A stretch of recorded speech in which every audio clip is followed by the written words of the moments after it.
If you were to ask me what my favorite book of the Bible is, I would likely say Hebrews. If you were to ask me my favorite character in the Bible, I think I would say Joseph. There's a lot of reasons why, but I think his story is one character in the Bible where we just have so much detail from his childhood all the way to the end of his life, and there's so many stories. It's almost as if like we see the great arc of his story almost like a movie unfolding before our eyes from the beginning and end. For you, it may be Moses. For someone else, it may be David or Paul. But Joseph, I think, would definitely be my favorite character in the Bible other than Jesus. That would be obviously the ultimate character in the Bible.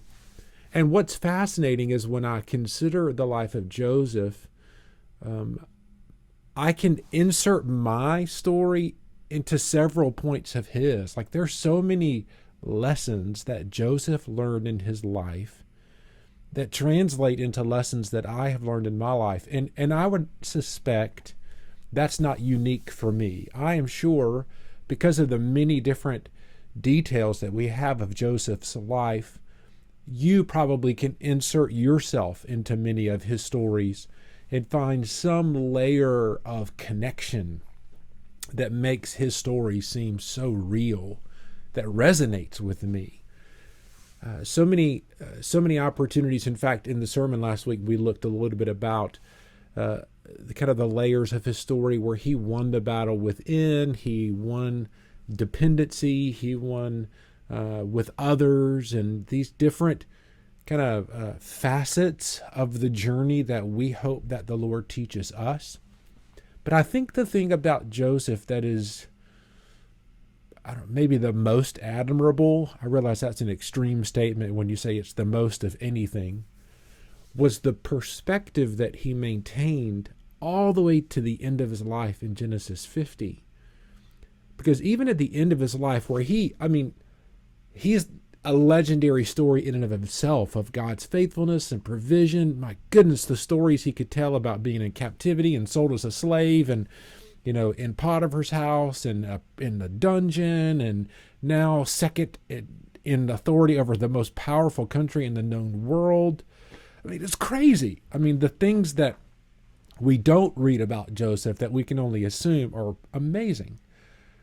He had every right, I guess you could say, he had every right to claim privilege, to claim honor, even in the way that he was buried.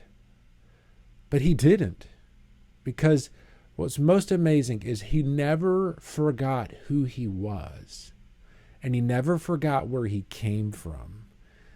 And he remembered that, and he honored that, even to the place of honoring his last wishes of where his bones would be buried.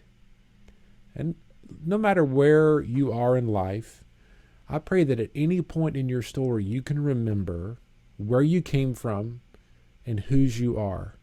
Yes, you may or may not be the second in line to the throne. You may or may not have been bought out of slavery or been in a dungeon or been your parents' favorite child.